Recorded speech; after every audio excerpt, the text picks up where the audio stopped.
Okay, so we'll go ahead and get started. Welcome everyone to module Culturally Responsive Classrooms. This is going to be course D, and in this course, we're going to talk about relationship building in culturally responsive learning environments.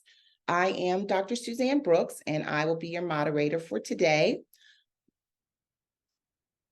I am coming to you from the Washington, D.C. metropolitan area. I currently live in Maryland, but I work in Washington, D.C. at a charter school where I'm the director of student support for middle school and high school. I recently received my PhD from St. John's University in literacy. I have two adult sons, so I am an empty nester, and with my free time that I have, at first it was a bit daunting. I have been doing a lot of traveling. And so in the picture that you see on the screen is me visiting Nigeria a few months ago. I was also able to visit the Netherlands this summer and Greece. So I definitely have that travel bug. I would love to hear more about you. So in the chat, please drop your name, tell us what grades you currently teach, what subjects you are teaching, and then share something that is making you happy today. I know it's pretty early at 9 a.m., but it's something that is bringing you joy or something that you are looking forward to doing today.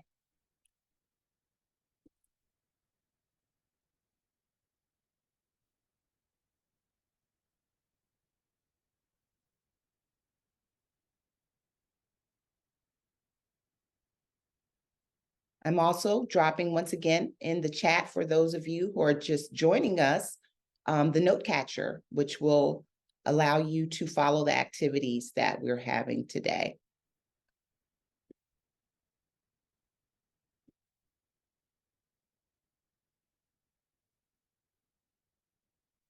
So we have Arnaldo, who is a science cluster and teaching from 3rd to 5th grades. We have Ms. Rivera, who is 6th to 12th grades, math skills, algebra 1 and 2.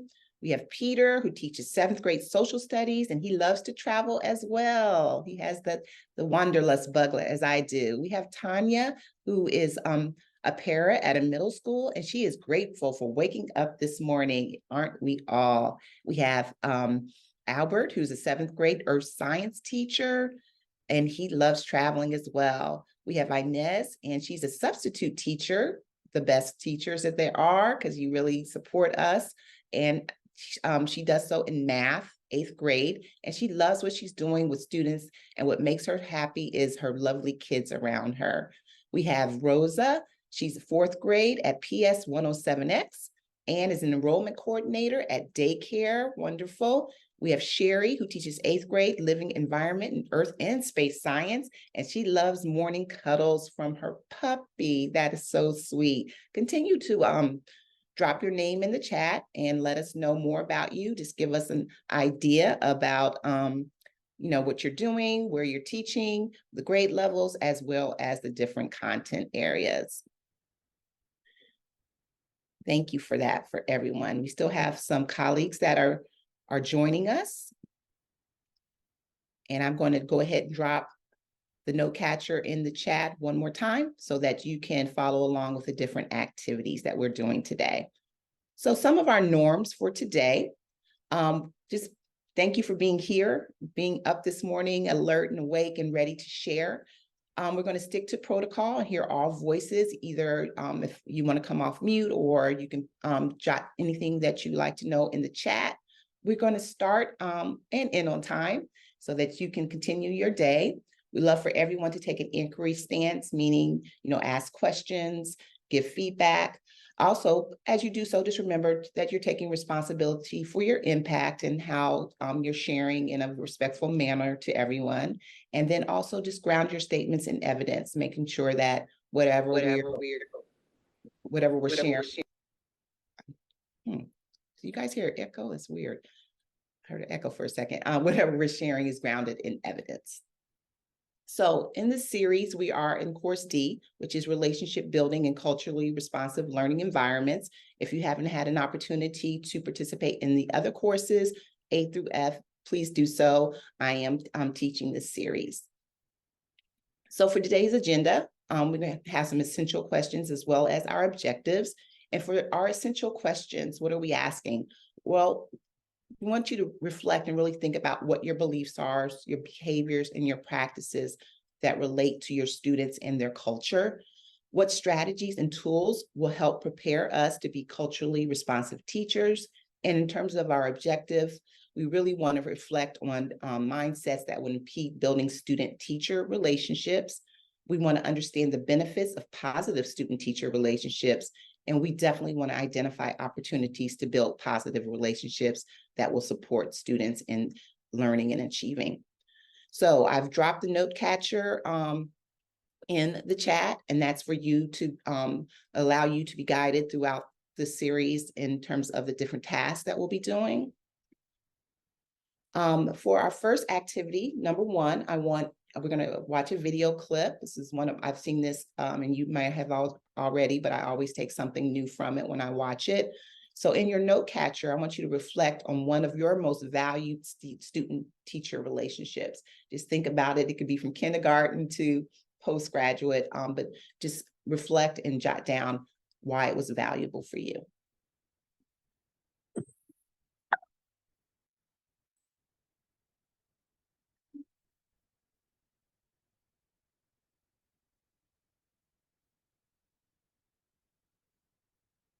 I have spent my entire life either at the schoolhouse, on the way to the schoolhouse, or talking about what happens in the schoolhouse. Both my parents were educators. My maternal grandparents were educators. And for the past 40 years, I've done the same thing. And so needless to say, over those years, I've had a chance to look at education reform from a lot of perspectives. Some of those reforms have been good. Some of them have been not so good. And we know why kids drop out. We know why kids don't learn. It's either poverty, low attendance, negative peer influences. We know why. But one of the things that we never discuss, or we rarely discuss, is the value and importance of human connection, relationships. James Comer says that no significant learning can occur without a significant relationship. George Washington Carver says all learning is understanding relationships. Everyone in this room has been affected by a teacher or an adult. For years, I have watched people teach. I have looked at the best and I've looked at some of the worst. A colleague said to me one time, they don't pay me to like the kids. They pay me to teach a lesson. The kids should learn it. I should teach it. They should learn it. Case closed. Well, I said to her, you know, kids don't learn from people they don't like.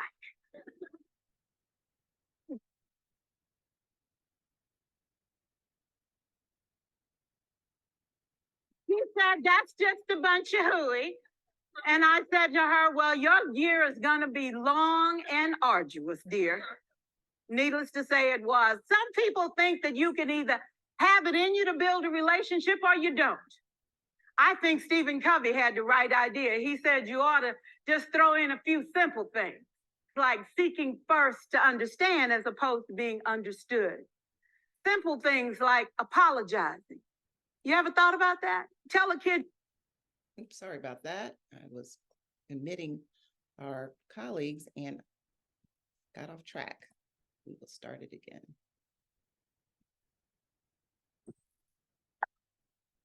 Learning can occur without a significant relationship. George Washington Carver says, they pay me to teach a lesson, the kids should learn hooey. And I said simple things, like seeking first to understand as opposed to being understood. Simple things like apologizing. You ever thought about that? Tell a kid you're sorry, they're in shock. I taught a lesson once on ratios. I'm not real good with math, but I was working on it. And I got back and looked at that teacher edition. I taught the whole lesson wrong. So I came back to class the next day and I said, look, guys, I need to apologize. I taught the whole lesson wrong. I'm so sorry. I said, that's okay, Miss Pearson. You were so excited. We just let you go.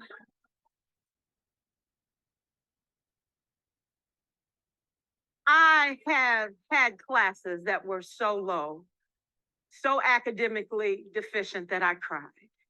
I wondered, how am I going to take this group in 9 months from where they are to where they need to be? And it was difficult. It was awfully hard. How do I raise the self-esteem of a child and his academic achievement at the same time? One year I came up with a bright idea. I told all my students, you were chosen to be in my class because I am the best teacher and you are the best students. They put us all together so we could show everybody else how to do it. One of the students said, really? I said, really? We have to show the other classes how to do it. So when we walk down the hall, people will notice us. So you can't make noise. You just have to strut. And I gave him a saying to say, I am somebody. I was somebody when I came. I'll be a better somebody when I leave. I am powerful and I am strong. I deserve the education that I get here. I have things to do, people to impress, and places to go. And they said, yeah. You say it long enough, it starts to be a part of you. And so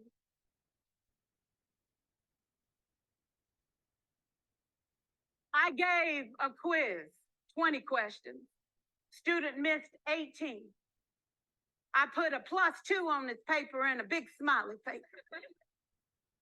He said, Miss Pearson, is this an F? I said, yes. He said, then why'd you put a smiley face? I said, because you on the roll. You got 2 right, you didn't miss them all. I said, and when we review this, won't you do better? He said, yes, ma'am, I can do better. You see, -18 sucks all the life out of you. +2 said, I ain't all bad.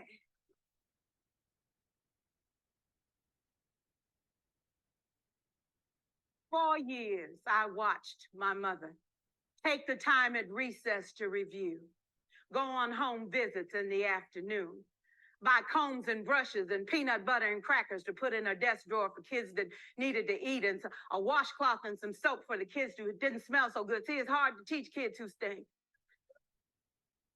And kids can be cruel. And so she kept those things in her desk. And years later, after she retired, I watched some of those same kids come through and say to her, you know, Miss Walker, you made a difference in my life. You made it work for me. You made me feel like I was somebody when I knew at the bottom I wasn't. And I want you to just see what I've become. And when my mama died 2 years ago at 92, there were so many former students at her funeral. It brought tears to my eyes, not because she was gone, but because she left a legacy of relationships that could never disappear. Can we stand to have more relationships? Absolutely. Will you like all your children? Of course not. And you know your toughest kids are never absent. Never. You won't like them all, and the tough ones show up for a reason. It's the connection, it's the relationships. And while you won't like them all, the key is they can never, ever know it. So teachers become great actors and great actresses, and we come to work when we don't feel like it, and we listen to policy that doesn't make sense, and we teach anyway. We teach anyway because that's what we do. Teaching and learning should bring joy. How powerful would our world be if we had kids who were not afraid to take risks, who were not afraid to think, and who had a champion? Every child deserves a champion, an adult who will never give up on them, who understands the power of connection and insists that they become the best that they can possibly be. Is this job tough? You betcha. Oh God, you betcha. But it is not impossible. We can do this. We're educators. We're born to make a difference. Thank you so much.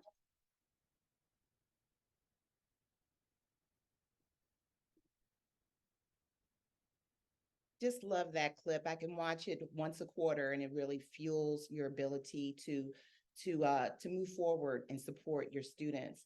The power of connection, the power of building relationships, its value and importance of human connection is what fuels these relationships. It's the bond that allows students to know that they can take risks, that they can walk to that next step to achieve. I love it when she says she put a +2 and a smiley face on the student's paper who had missed 18 out of 20. And she gave him the confidence to say that you're on the road and next time you will do better, won't you? And he agreed that he could do better. So when you have faith in your students, when you are building these relationships, you're looking at it from an asset-based mind frame. You see your students in terms of what they are bringing to the classroom, what experiences and knowledge that they can come in and share with everyone. And that is the foundation which you build their learning upon. So yeah, love this one. Let's see, we have some things in the chat. Good morning, all beautiful video. Thank you, Gladys. Profound Gems, says Kevin. She reminds me of the late, great Marva Collins from Chicago. Absolutely, love it. Thank you all for those messages in the chat.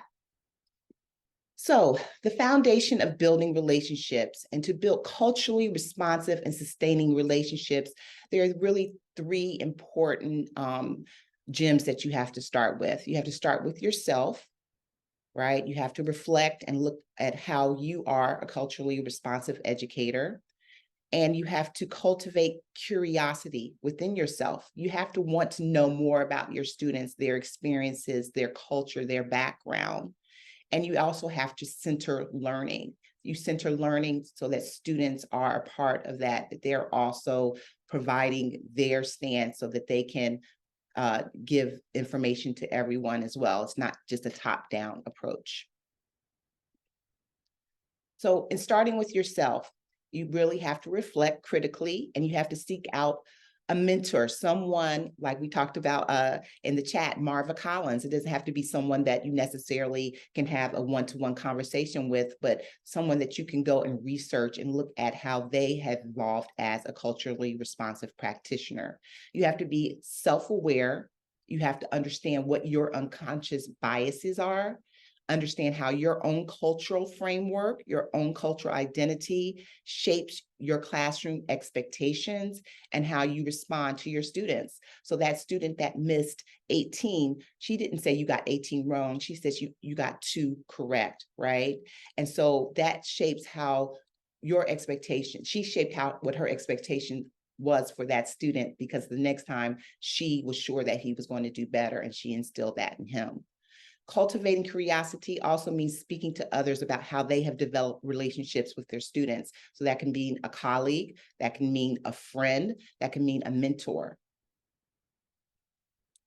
In looking at reflecting critically, you reflect about how you're growing, how you can grow your identity and mindset, right? So we are also students of learning. We're students of cultural practice, of being culturally aware. We're students and we move forward in our learning to take it to our students. How can you grow in your cultural identity? You can journal write. You can receive feedback from students and colleagues. You can have someone come in and observe you. It just doesn't have to be, a formal observation. You can ask a colleague just to come in and sit in your classroom and have some questions that you ask them to give you feedback on. You can video record your class sessions and look at them afterwards and share it with a colleague or mentor that can also give you feedback. These types of experiences allow us to understand what worked and what doesn't work in a class session, and know that every year, what worked this year may not work, what worked last year may not work this year, because you have a new group of students that have different experiences and learning opportunities. So when we look at the stages of critical reflection, there are 6 that I'm going to kind of go through. The description of the experience, how you convey your feelings and thoughts, your evaluation of the experience, which is really the facts behind the experience, the analysis of the experience, when you start to hone in on, what really happened here. You make a conclusion about the learning experience, and then you create a plan of action. So the first thing we're going to talk about is unpacking implicit bias. And this is really showing that you have commitment to culturally responsive teaching. When you develop your CRT practice, you do it through researching books, maybe listening to podcasts, developing mentors, etc. You self-examine your own cultural identity and how it has shaped your views, your mindset, and your unconscious biases, because as adults, we really have a lot of those. You dismantle deficit thinking, right? And this allows you to reinforce, to not reinforce low expectations and low relationality between students and teachers, right? So you don't have these already perceived thoughts about students that come through your door, or adults for that matter. So when you are committed to culturally responsive teaching, this means that you are committed to developing relationships with students. You are committed to letting go of social hierarchies where the teacher's at the top and the students are at the bottom, and somewhere in the middle, learning occurs. And when you look at it that way, it really typifies what we would call a traditional student-teacher relationship, and we're letting go of all that. So you have two buckets. You have a culturally relevant teaching bucket and a traditional bucket. On the culturally relevant side, you see that the teacher-student relationship is fluid, right? You might learn from your students, they might learn from you, right? But it is equitable, and it extends to the interaction throughout the classroom community and the school community. In a traditional approach, you see that the teacher-student relationship is fixed, and there's definitely a hierarchy and limited roles, right? There's a teacher role, there's there's a student role, and there is very little intermingling of that. In a culturally relevant classroom, the teacher demonstrates connectedness with all students, right? We're understanding the students' culture, their experiences, their backgrounds, and they also understand your experiences and backgrounds. But when we look at it from a traditional side, we see more where the teacher demonstrates connections with individual students as opposed to the community. In a culturally relevant classroom, a teacher encourages a community of learners where everyone is learning from each other. In a traditional role, the teacher encourages more competitive achievement. Who got the A, who got the B, who was number one, who was number two, who was last. In a culturally relevant classroom, a teacher fosters collaborative learning amongst all students, whereas in a traditional model, you see more of just the individual, more independent thinking and learning opportunities. When we look at our cultural identity, we really need to investigate aspects of it. And to be successful with culturally diverse students, we must accept and understand them as cultural beings, that in a culture, everyone comes with different ideas, with different experiences, with different things to offer. Self-knowledge acts as a set of reference points that shape our mindset. So when we start to think about these things, we're able to shape our mindsets. Our mindsets are malleable. They can be changed. So in this next activity, I want you to watch and reflect, and I want you to go ahead and open your note catchers. I will put that in the chat again for some of you who weren't able to copy it. And I want you to identify some of your cultural frames of reference, things that have developed for you over since you were a child, really, and reflect on how this might have shaped your cultural identity. So I'll drop it in the chat. If you've not been able to copy it, go ahead and do so. If you prefer to jot things down on a sheet of paper, that is certainly fine.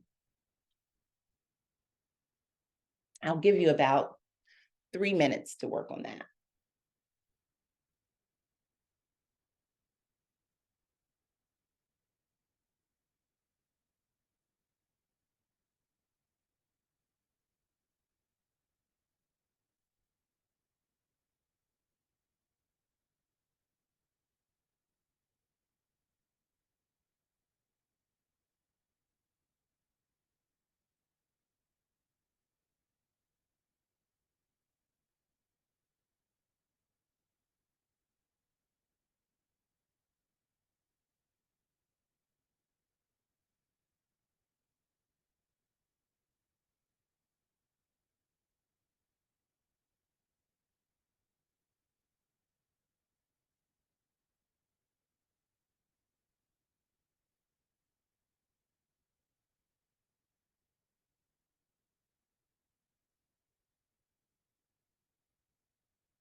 Okay, take about 30 more seconds.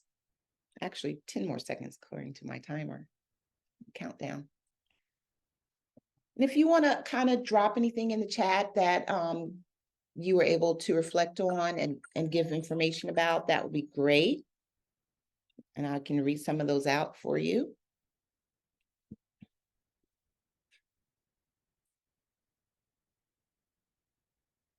And if you weren't able to open the note catcher, just jot down on a piece of paper. That works as well. So Zaretta Hammond, one of my favorite educators, said that when operating from a deficit thinking paradigm, educators and policymakers believe that culturally and linguistically diverse students fail in school because of their own deficiencies or because families don't value education, not because of social inequities, unfair school policies, or differential treatment in the classroom. So this is a great quote to reflect on. Our kids that come from various backgrounds have the same hopes and dreams that our parents have for us, right? We are all coming from different spaces, but we know that a lot of times it's the social inequities that really divide us and which makes for unequitable learning opportunities. So when looking at it through your cultural lens, you learn to interpret student actions outside of our own range of experiences and beliefs. It is important to widen our interpretive aperture, which allows us to let in different perspectives for why students behave the way that they do, right? It's not a one size fits all. Every student is different. And when we talk about aperture, think of a camera lens, like the professional cameras that can widen or close, that can help bring things into focus. So we said that providing a process for increasing our lenses, for widening our lenses for understanding student behavior begins with description, interpretation, and then evaluation. When we widen our cultural lens, we use a three-step process. We use description to describe what you see only. It's just the facts. Do not include any opinions or judgment. Include only factual information. When we think about interpretation in this process, you interpret what's going on by giving it context, what's happening at that moment. Use a culturally responsive lens to understand what might be occurring. If you see a student's head down on a desk, let's just don't assume that he's stayed up too late playing video games, or maybe they're not feeling well, maybe they're hungry, maybe there's some other emotional things going on. When we evaluate, we ascertain significance to the action based upon the interpretation. Okay, so that's the last step. We give significance to the action, basing it upon the second step, which is our interpretation. And the significance can be either positive or negative. So in activity number 3, I want you to go to your note catcher, which is a 3-step process activity.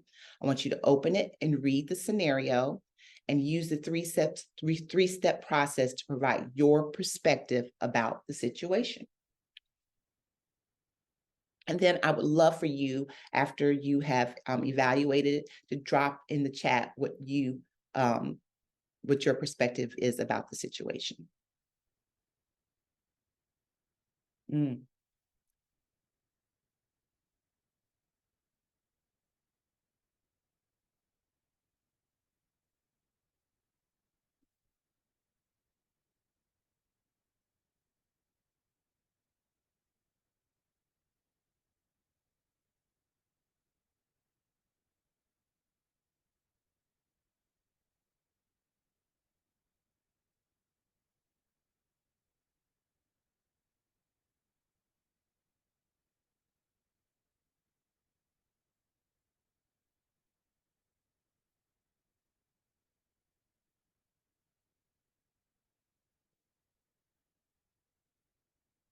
Take about 1 more minute.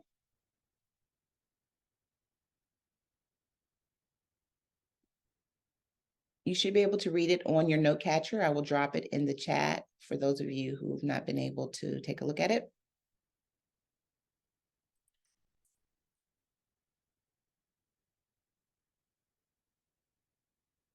activity number 3.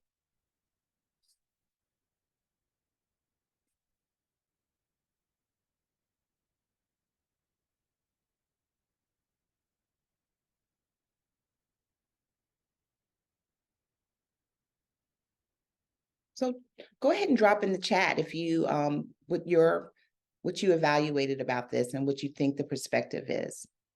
And then we'll move forward and we can come back to that.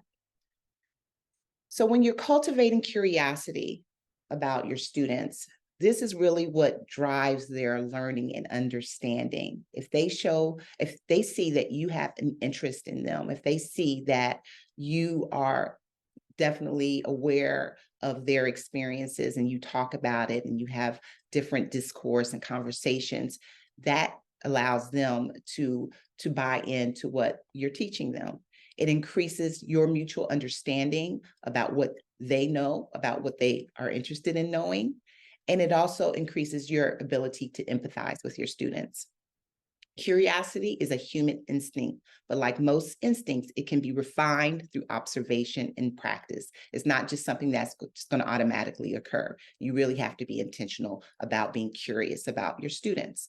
For example, if you're in a think aloud while reading a picture book, watching a video, or even having a conversation, you can definitely pause and have wonderings, right? You can explain how and what and why you're thinking something and questions you might have about what you're learning or what you're watching. And this really allows them to see that you're passionate, you're interested, and most crucially, the courage that you're following your curiosity wherever it takes you, and you're thinking aloud and sharing that with them. When you model your curiosity, you use observation and practice to do so. You think aloud, like I just said, while reading, while watching a video, or having dialogue with your students. You pause when you think aloud, and then you explain how, what, and why you are thinking what you were thinking. And you voice questions that you might have and what you might be curious about. So different tools that you can use in your classroom to really encourage curiosity. You might have something called In a Million Words or Less, where your students do activity as a classroom community. You can do it on paper. You can have, you could do it on a whiteboard. You could do it on a yellow sticky board. You can use Google Docs, which is really interactive. You use Flip, which you can create videos with your students. You could have a classroom scrapbook where they talk about their different experiences and their culture. You could use Storyboard That, which is a great tool that allows digital storytelling.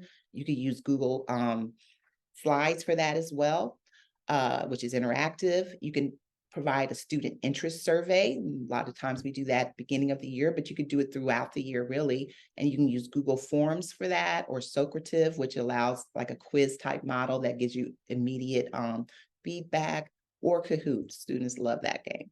You can have a community circle in your classroom. This can be in person, it can be virtually, and you can also have different voice threads that allow students to, give their feedback in a voice thread, and they can listen to each other's responses. So those are just some of the things, and I will email this information out so you guys can have it after this session. So for our fourth activity, we're going to talk about new tools. And go ahead and open your note catcher again. And I wanted you to think about ways to encourage, to leverage curiosity in your classrooms or with your students, and jot down your answers. And I really want you to share these out in the chat if you can, because I know that you have a lot of great ideas and things that you've used that have worked. And so we really want to share that with each other so we can leverage our curiosity with each other as well.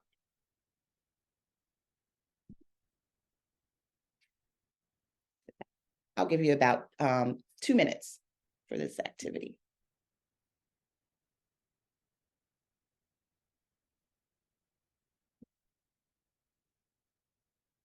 And please share in the chat.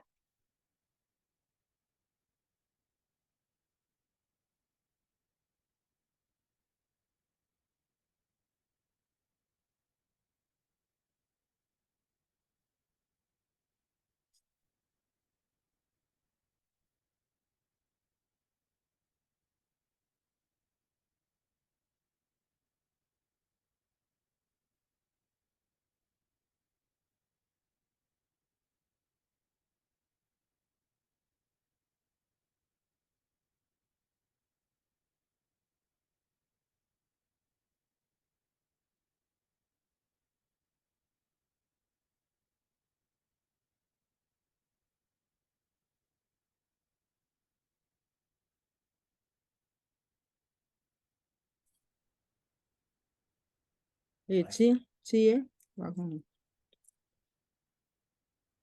Go ahead and jot, share in chat any ideas that you have about how you encourage curiosity, not only with you and your students, but how you encourage curiosity for student to student as well. You have about 35 seconds. Where is activity? I don't see them.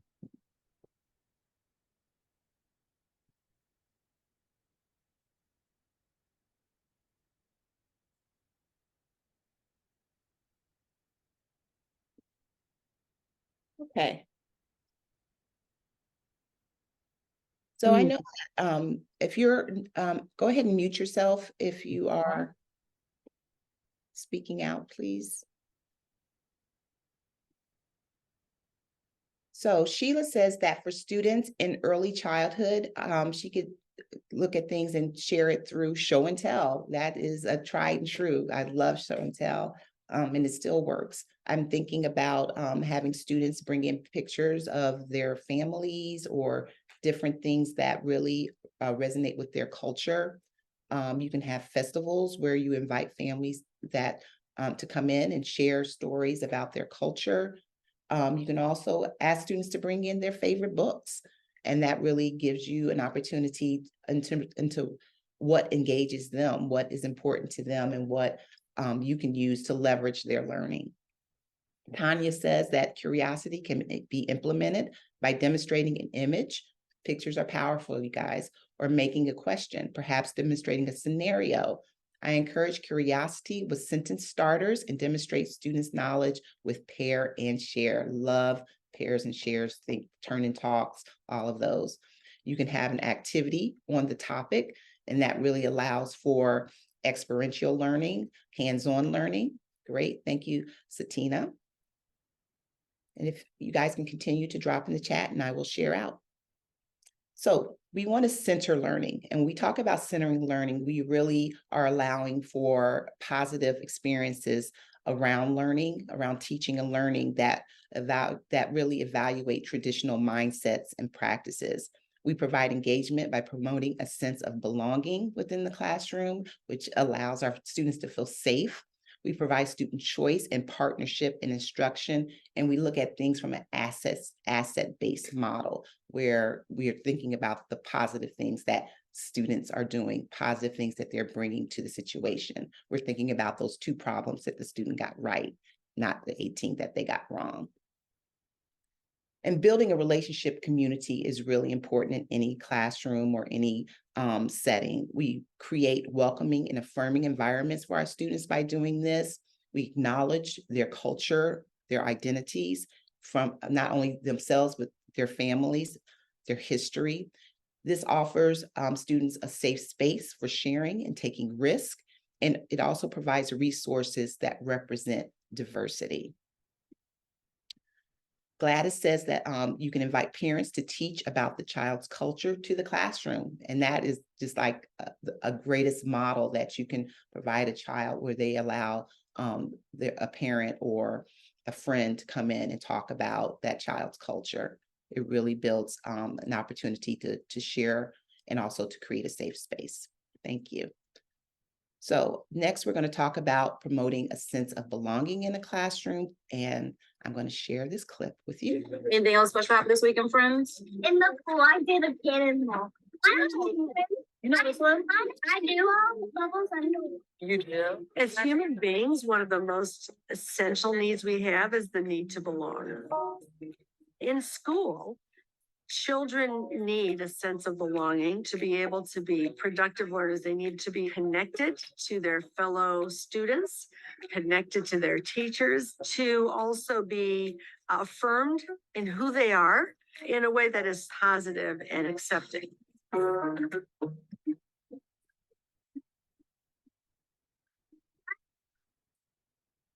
In a belonging classroom, there's a community being explicitly built. The teacher knows each child and things about each of those children that they can mention and draw on. I pay attention, I listen. I'm really invested in what they tell me. The students feeling loved, students feeling nurtured, students feeling like they have a place at school, they're safe. It activates their brain cells.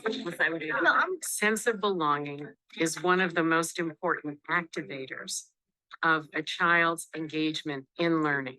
Everything about activating a child's cognitive skills begins with activating their social connectedness. The energy for learning is coming from the social connection that children have.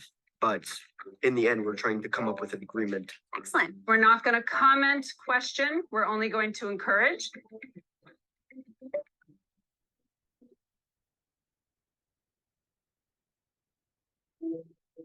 Because they're culturally and linguistically diverse students, I want to really make sure that we are making them feel connections.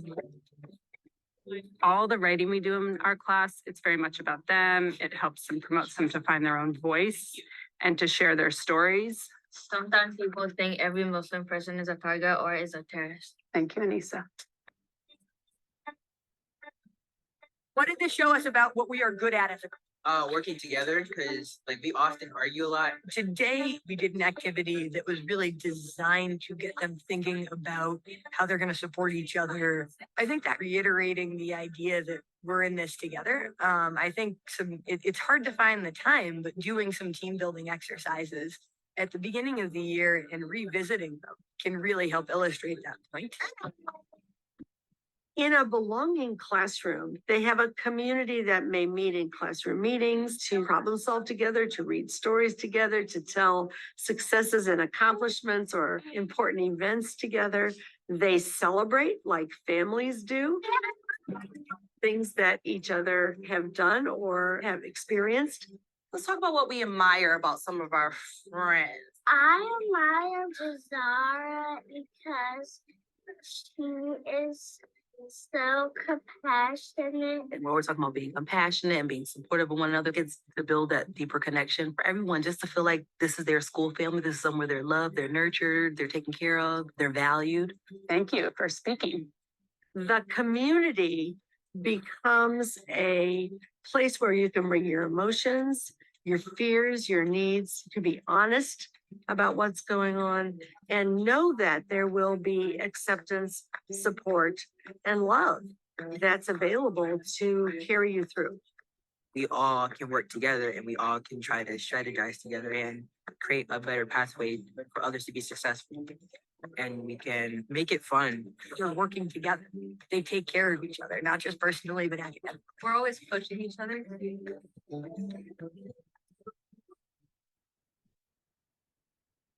Great. That was a great clip as well. And some of the takeaways that I got from it, and you can drop in the chat if you like, things that you took away from it, is that in a belonging classroom, there's specific characteristics, right?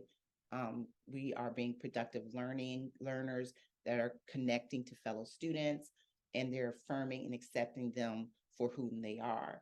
They said that research shows that activities and lessons that involve students' past experiences and histories and culture reduce their academic load and allow them for ease of learning and ease of understanding.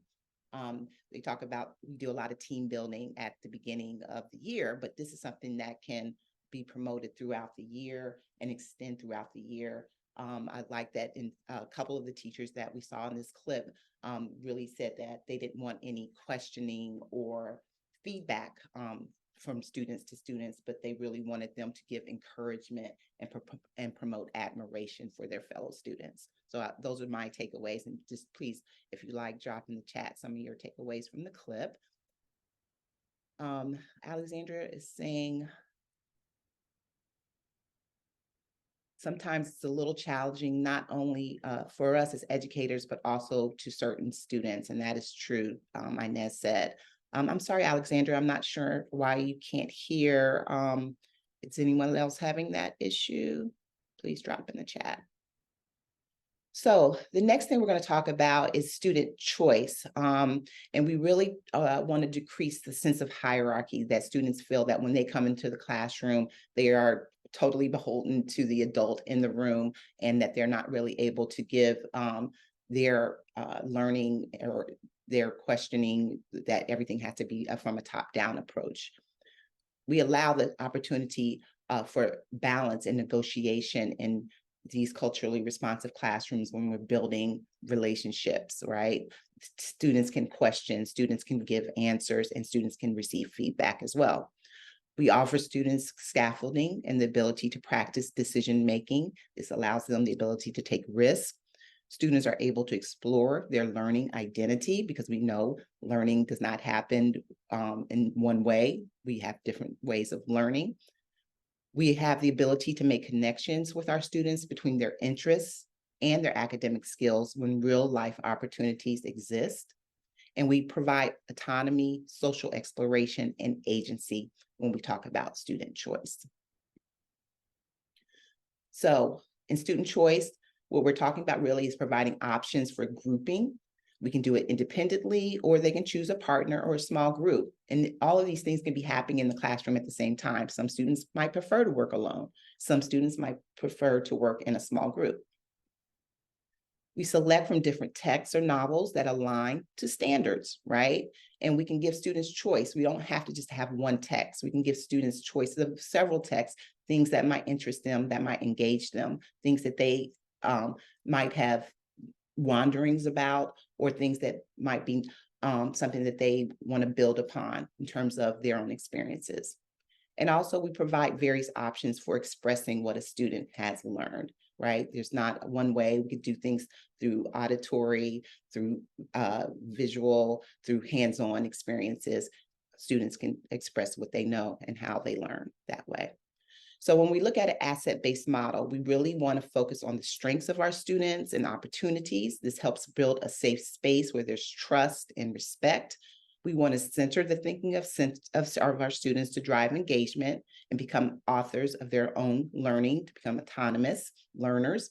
And students make decisions about learning routines, and this offers an opportunity for their cognitive demand levels and discussion formats to really resonate with what they feel comfortable with.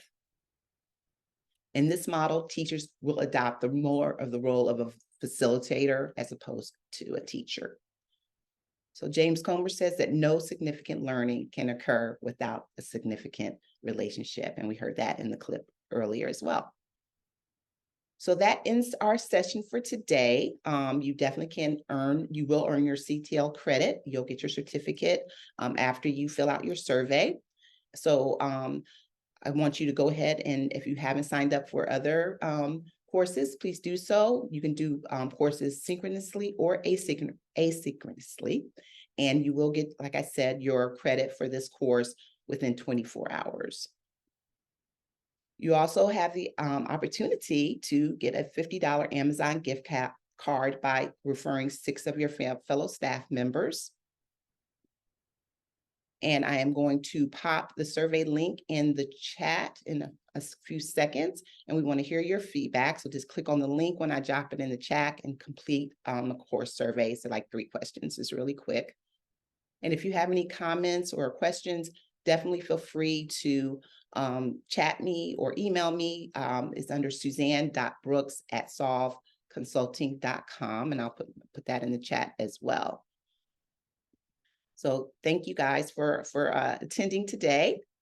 Let's see. Ms. Brooks, can you put back on the QR code, please? Yes, definitely.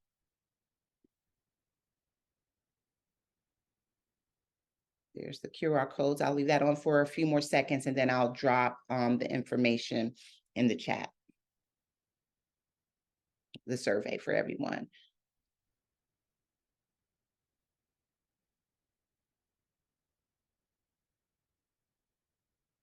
Okay. Let me get that.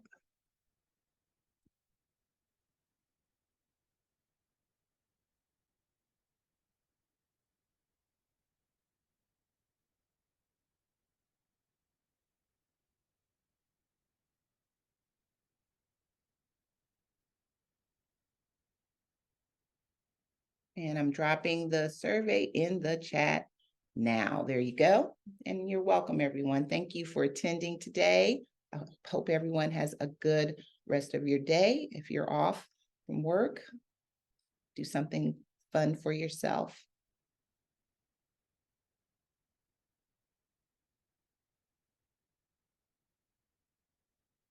Thank you, guys.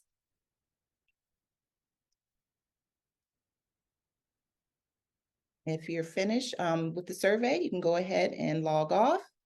And I hope to see you all again very soon. You will receive a certificate. So if you look at the survey, it has, we have your work email address, but we also want your personal email address, and you will get your CTL certificate by email within 24 hours. And I know some of you had asked for this information, so I'll ask the admin to also send out, if they could also send out this module to you. All right, I am going to shut this down in 10 seconds. If you need longer, just say stop in the chat.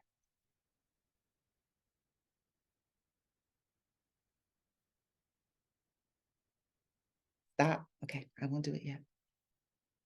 I'll drop the survey one more time in the chat, so just in case you don't see it, there it is for you. Go ahead and copy and paste that into your browser.